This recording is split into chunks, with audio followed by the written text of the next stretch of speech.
Welcome to the Real Estate Rainmakers podcast, where in today's episode, we're going to be covering leads versus subscribers, what it means to look at your database as a group of subscribers versus just leads. Let's go. Welcome to the Rainmaker podcast, where we help business-minded real estate agents stop chasing leads and help them start attracting business. We don't claim to make winners here. We do claim that we help winners win bigger and faster. Building your business is building your database, one that works harder for you than you do for it. So if you want to get off the transaction treadmill, keep on listening. If you want the shortcut to dominating your market, then go to www.marketmakersystems.com/demo. Good morning, Jake. Odo here. What's up, Mr. Odo? What's up, brother? Yeah, this is it's one of those topics that, for me, it wouldn't really make a difference. Like, who cares what you call it? But I think that there's a lot of power in the way that you view your business and your database and the way that you position these things for your team and really in your mind.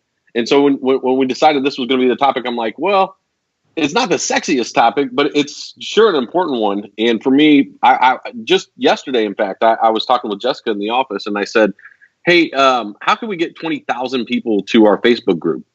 You know, I see more value in subscribers than I do leads at this point. Absolutely. And the craziest shift that I had in, coming from predominantly just sales and not really thinking from a marketing brain whatsoever, the biggest shift that I've had over the last few years is truly understanding what people do when buying different products and services. So in real estate, when you choose a real estate agent to represent you, whether you're selling or buying, what things go into making that decision? For the longest time, it was just the first person that you met that after you made the decision that you were going to buy or sell, typically you were going with that. And that still is very true. It's just a lot more noisy than it ever has been. So, there's ads going out, there's calls being made, there's direct mail going out, there's TV commercials, there's radio commercials, there's Facebook ads. Like, it's just noisy. So, and everybody knows a handful of real estate agents just in your little sphere of influence. So how do they choose who they're going to work with? Typically it's going to be who they know, like, and trust. But how can you do that if you're not trying to go out and, be a city official and trying to, kiss babies and shake hands? Because most people don't want to just do that. Some people do want to do that, which definitely helps your influence. But the people that don't, how do you create that for your market? And it's just fascinating when you look at it, because typically the advertisements that you're running aren't like, hey, who's ready to sell their home today and they want to talk to me right now? Because if you ran that ad on Facebook, how many people would click on that, do you think, Mr. Odo? Man, I don't really know, but I do know this. It wouldn't be a lot, right? No. I mean, yeah. If it were that easy, everybody'd do it. But I really want to dive deep into this paradigm shift for me personally. And for me, when we started talking about this, that's kind of the goal in my mind of this episode, is to really get that paradigm shift nailed down for everyone. So back in the day, for me, when I got a hold of direct response marketing, there was nothing in my mind more powerful. And I would look at content marketers, people who did these type of things, and I would think, man, that's whack. I'm going to run circles around them, because I have the ability to draw these leads and it will. But what I didn't recognize was that I was essentially running, a bit of content marketing. It just wasn't strategic and it wasn't purposeful, and there was no real structure to it, right? It was hit them over the head, send them some mailers, throw as much up against the wall and hope that it stuck.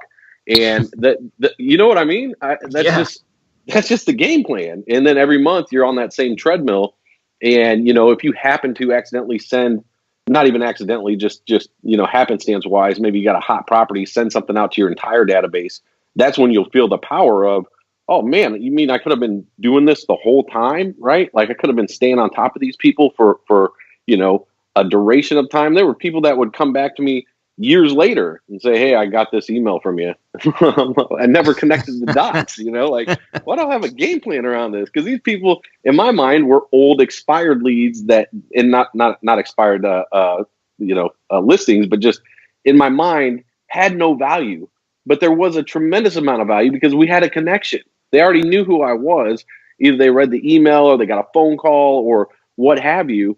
I just didn't have a really clear game plan on staying on top of them. And I think a lot of it is I didn't feel that I had a lot of value to add to their lives. And I didn't want to be a unwanted pest, right? I didn't want to pester them with a bunch of self-promotion. And so that, I think, was the real disconnect for me. Right. And when you change that to, you are actually adding value to those people because, and especially in real estate, when you just look at businesses in general, I mean, real estate is one of those things where it's such a weird industry because there's a huge disconnect between the people that add a lot of value in the process and people that don't add a lot of value in the process. And that creates this weird, just across the country, probably across the world, but just this weird disconnect between what value you provide and then how much you're compensated for that. So there's a lot of homeowners that don't think that a real estate agent earns their commission, right? And then there's other people that think that it's their real estate agent went above and beyond and made that the best process of their life.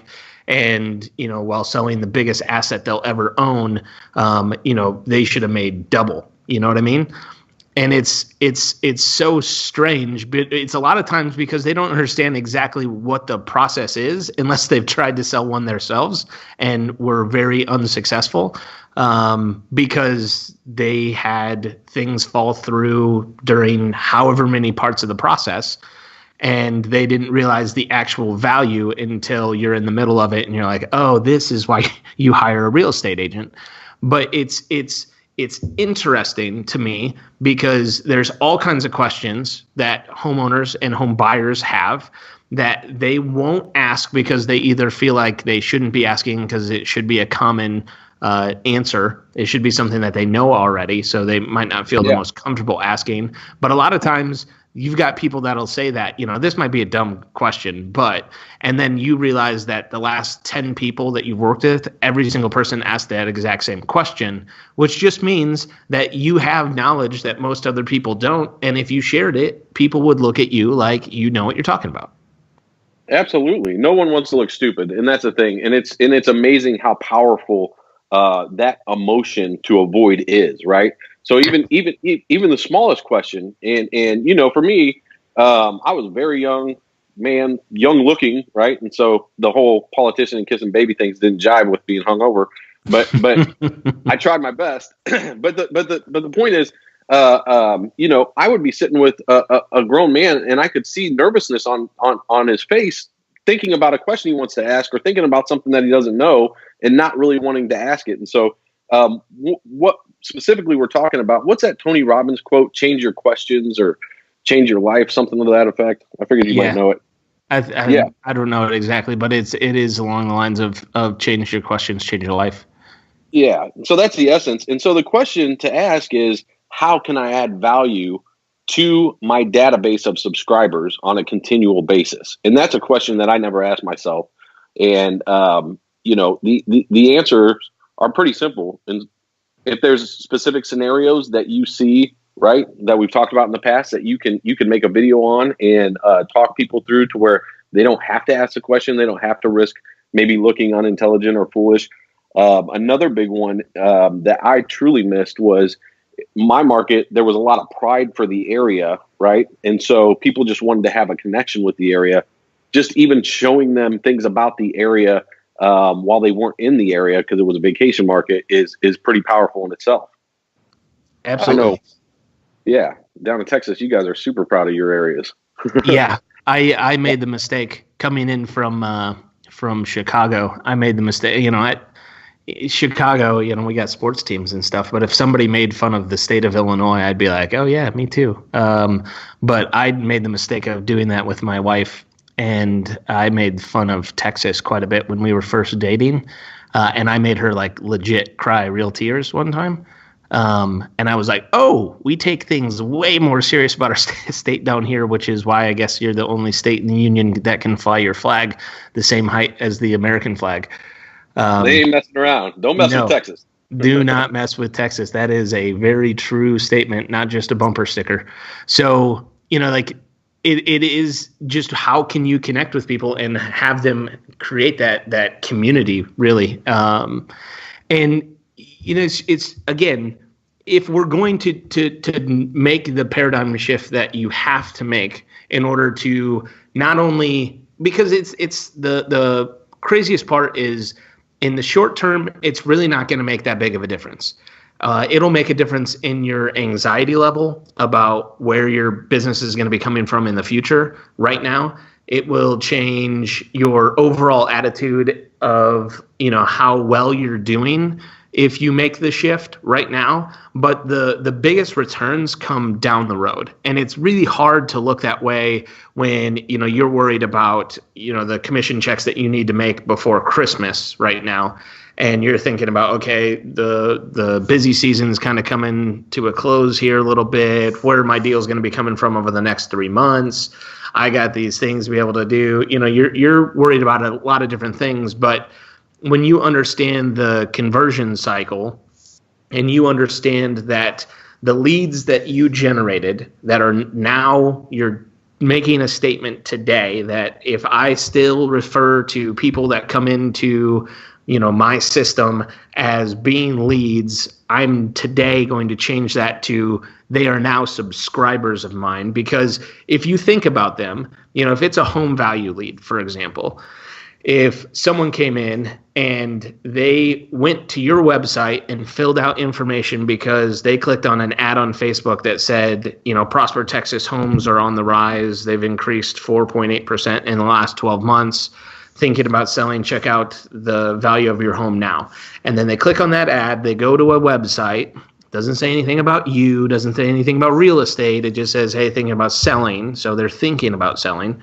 And they fill out that form and put in their address and they put in their contact information and they find out the value of their home. If you call them and you connect with them, and they say, yeah, I was just checking it out. My kid's senior this year. He just started his senior year. After he's done, he's going to be going off to college, and we're probably going to be downsizing. So we're probably going to be selling, I don't know, probably sometime next summer. Is that a good thing or a bad thing? It's an excellent thing. It is amazing, right? That you are that far ahead of it. And you should be excited about what's coming up in the summer, right? A lot of people look at it and they're like, man, they're not looking right now because they were only focused on what am I going to convert into a listing right now. So if you're collecting those people and treating those people as subscribers, because this one's hot, they said that they already told you that they are definitely going to be selling within the next probably 12 months.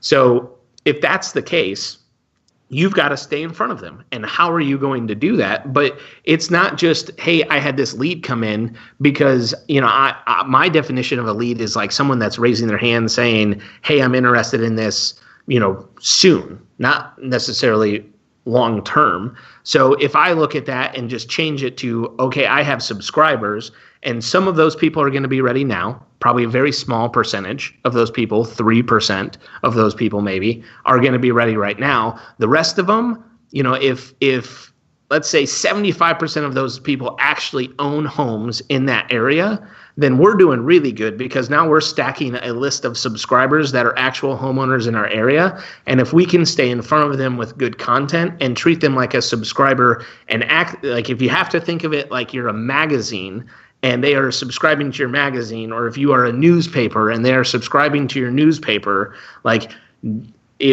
would you cancel your subscription to your newspaper? I know I haven't had a newspaper subscription in my life. Technically, my parents did, but I never did. But would you cancel your newspaper subscription if they just didn't deliver anything for a couple months? Yeah, absolutely. Right? You'd shut that off. Yeah, for sure. And as a side note, one of the things that I learned, especially being in a very heavy seasonal market, is in the off season, everybody seems to roll up the carpet and kind of take the time off, which means that there's less noise from competitors. And it's a tremendous opportunity if you stay consistent, delivering that you're going to get paid attention to and not really have to compete with all the rest of the noise, which is pretty awesome itself. And I was thinking the same thing. I was thinking television subscribers. You know, I'm watching TV and in the middle of the show is a commercial for another show. And I'm like, oh, they're promoting their content in order to get subscribers, right? Yep. And the cycle moves, it continues on. And so, you know, it's one of those things that it combined with direct response is just so freaking powerful. And it's just something that is really not happening in the real estate community on a regular basis with any kind of purpose. The few that are doing it, that are consistent at it are really murdering it and crushing it. But, you know, it's just a huge opportunity. And for those of you listening to this, you should be way in front of it. Yeah. And because it really is a blue ocean strategy that if you did that, because a lot of times the people that are crushing it too aren't really like what you were saying at the beginning, like what you did when you were selling a bunch of houses, like you were doing it unintentionally without much strategy. It was just how you knew like direct mail works. How did direct mail work? If you hit the same area repeatedly, you know, one of my favorites. Astounding, right? Like how do they keep getting the same postcard? How do I still get the same 10% or whatever conversion out of the neighborhood? It just timing and motivation changes for people, and you just got to stay in front of them to let them raise their hand when it's their time. And it's so funny, like, you know, one of my favorite stories of Reese's of him selling and doing direct mail was when he got a listing, and the lady, when he went out and met her, she said, the only reason that you're here right now is because I can wallpaper my bathroom with the amount of postcards you've sent me over the last year. So love it. You know, it's just that you don't have to do direct mail. If you did, again, it's just going to have a bigger compound effect, because if you have, and especially if you're doing a good job of segmenting your subscribers, of these people are sellers and these people are buyers, and you're keeping the right information in front of them, they're going to stay tuned in to your station. So if you're leading with good value, even if they stop listening for a little while, they'll come back when it's important again, which is the most important part, because you want them, the goal completely as a subscriber in your database, your goal for them should be when they are ready to buy or sell, the first person they think of is you. If they've got somebody else that they know in real estate that's a friend or something, their friend's probably not talking to them about real estate. So if you're the one that is the go-to person in their mind and you own that mind share, it's game over for the long term. Like, you're winning a long-term game that makes things so much infinitely easier down the road for you. And, you know, once you make that I'm going to, like, we should do it on a Facebook Live or something and get as many people on there to be like, I'm making the commitment today to do this, and then we'll try and keep you accountable or whatever it may be. But it's just, once you make that shift, it will make you feel better immediately, and then you'll see the results start compounding. And 6 months, a year, 3 years, because most of you aren't going to be, doing real estate for the next 6 months only. So you're in this is your career. This is what you do for a living. So, you know, treat it as such. Love it, man. Love it. You know, one of the things I was going to say was that people are really just dying to be entertained, right? I mean, if you give me 5-10 minutes of downtime, I'm going to check my email, and I'm probably going to check Facebook, and I might even watch a little video just because, right? Because I want to be entertained, and it's just the way that everybody operates at this point. And so inserting yourself into that is really important.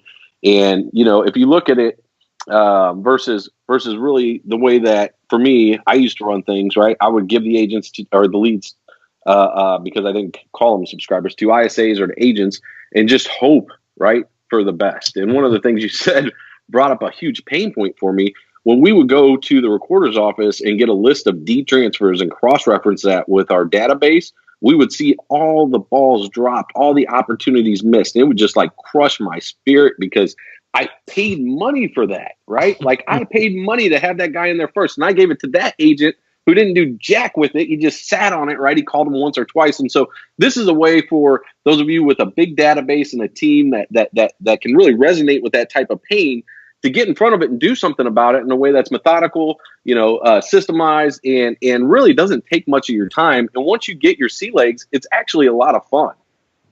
Yep. And when you have a good strategy in place, like, in the brokerage here in Dallas, like I bought these two little goal horns, these hockey goal horns. And it was a hockey goal horn, so it had this little light thing, and then you picked – every team in the NHL has a different goal horn for when you score. And so I'm a Blackhawks fan, so I had both those things tuned into the Blackhawks Go Horn, and we would hit the button that would make it go off in the office every time we either set an appointment or we generated another nurture.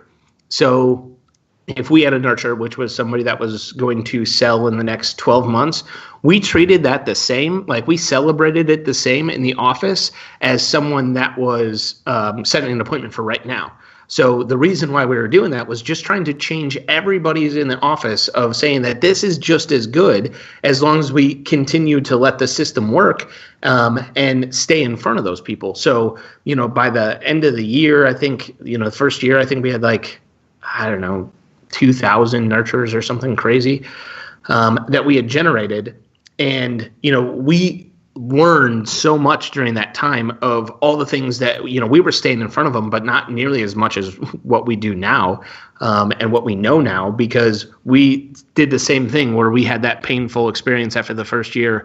And it was something crazy, like $10 million in commission or something. Of people that were in our database that listed and sold with a different agent, $10 million bucks. And we were somewhat focused on it. We were focused on getting them. The actual nurture strategy of staying in front of them has shifted tremendously. We've done a lot more of the video and trying to stay in contact with them with better content. And we learned that painfully, but we know that it works. And the big opportunity to take advantage of is doing it now because no one else in your market is probably nailing this. So the faster you are to doing it, everybody else that does it's going to look like they're copying you. So that's for sure. The faster you can get there, the better it looks for you. There's a reason why in the industry as a whole, more people spend money on leads and marketing. There's more people that spend money on that than there's commission that's generated. Jason Wilford was telling me that stat a couple months ago, which I'd heard before, but I'd forgot about, which is just mind-numbing. But it's because of the waste that you're talking about and what we hit on with the nurtures that we missed out on, that the same lead gets paid for by multiple agents, but that person only buys one house, right? So there's only one agent that actually gets to suck in the value of that, but there was multiple agents that paid for that exact same lead, and we could be on completely different platforms. Somebody could have been doing it with direct mail, somebody could have been doing it with Facebook, somebody could have been doing it with Google, and the same person filled it out in different places. Filled it out on Zillow, Realtor.com, whatever it may be, got sent to a bunch of different agents. Who's the one that they choose? So the better you have of the fence that we were talking about yesterday around your herd, and the more ironclad that gets, the easier your world gets, because then it's you are building a system of attraction to your subscribers, and you're not chasing people all over the place. Well, let's face it. I mean, it's easier to generate a lead today than it was 10, 15 years ago in the way that we consider leads, right?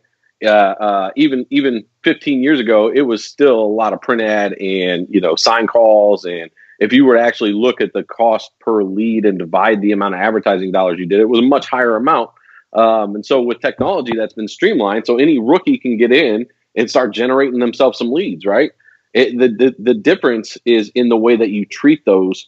And if you look at them and change that paradigm shift, change that terminology, even, I think that there's a lot of power in words to look at them as subscribers to you, to your business. I think that you'll absolutely win. And the fortunes in the follow up, having a good game plan for the follow up is really the key at this point. I didn't know that more people spend money on leads and actual commissions generated. That's astounding.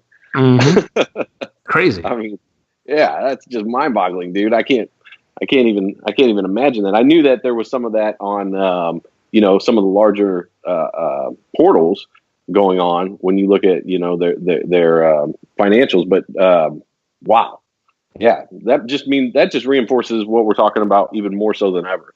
One of the things that we did was create a content calendar as well as topics that you should be creating content on. Our suggestion is that you video it, transcribe it, put it in a video blog, give them multiple ways to consume it, distribute it across all social media channels, and really get the thing out there. And of course, for your subscribers in your database, email it to them anytime you put out something new. And the frequency that we suggest is once a week at a minimum. And make it of value. Don't make it lame. Don't make it lame. This morning I was checking in the system, and I had just done this little test for a video versus podcast. So I just put it out there. You probably saw it. I did, but I didn't see the results.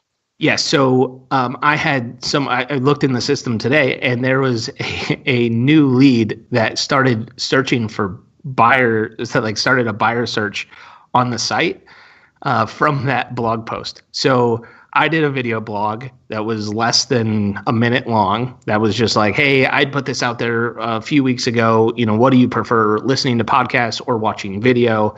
A lot of people do both, but which one do you actually prefer? And the feedback was pretty strongly towards podcasts, which I was not expecting. So for me, I was just doing another test, and I was doing it with the tool. So I did the video, got it transcribed. It automatically posted. I put it into a Facebook group. And when I looked at the system this morning, there was somebody that actually had left a comment. They said they preferred video. And then from there, they went to, they were on the site because they were on the blog, and they started a buyer search and started looking at homes in the Dallas-Fort Worth area on the site. And I was like, it just made me laugh because it just, again, I love when stories like that pop up because it just reinforces what you already know to be true, but it just makes you feel so much better about it when you like, I wasn't even trying to generate leads. I wasn't trying to do anything on the real estate side with that, but I still got someone to come in that wasn't in our data. We have 300 and some odd thousand people in our database because we had a neighborhood strategy that built that up pretty quickly. But when we did that, I got another person that's just a free, not lead, but a free subscriber organically just because I put out something that people were somewhat interested in answering. I love it. I'm trying to get the URL if you guys are interested in getting access to the year's worth of topics for content that we suggest. Yeah,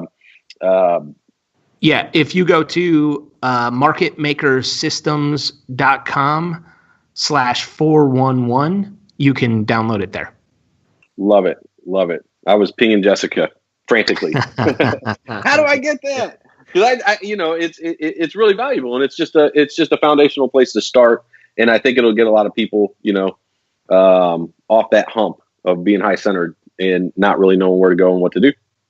Absolutely. All right. Anything else you can think of, man? I'm excited. I'm excited. People are going to start calling them subscribers. Yes, absolutely. How many subscribers you got? Right? How many are you up to per month? Yep. I love it. Let's hit it. I do too. Well, thanks again, everybody. We appreciate you all being here. Like we always say at Market Maker, our goal is for you to have a business that works harder for you than you do for it.